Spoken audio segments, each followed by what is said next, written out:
And let's talk about down dog here for a moment. You'll notice that with down dog, we are figuring out how far apart our feet and our hands should be depending on how long our plank is.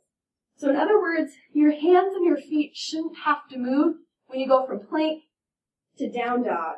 And if that's the case, then you know your feet and your hands are the proper distance apart. Now, if you're new to yoga, you might want to do down dog with a little wider base, meaning you bring your big toes out to the sides of your mat. This gives you a little extra support and takes some pressure off your upper body. You never want to bring your feet closer than hip width, so you don't want a really narrow base like this, but instead hip width apart, just like when we were in Tadasana, and toes going straight forward. You also want to make sure that when you're in this position, you're pushing primarily through your pointer fingers and your thumbs, little to no weight in your pinkies. That's going to take some pressure off your wrists.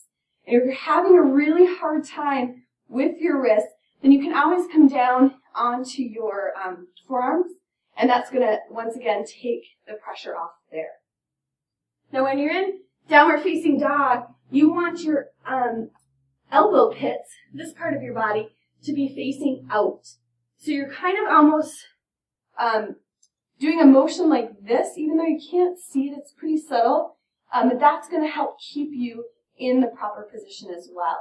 And then everything we talked about in Tadasana is going to apply. So in other words, you're keeping yourself strong in Uddiyana Bandha, belly button pulling towards your spine, and keeping your neck long as well. So a lot of times in down dog, we want to look up. Instead of letting that happen, you want to try to keep your neck down unless you're prompted to look up as you're moving.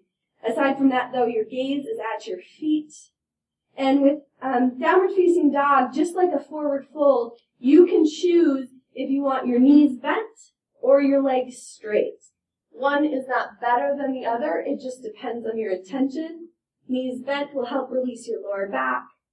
Legs straight will help lengthen your hamstrings and your calves. So from here, if you haven't bent your knees already, do that now.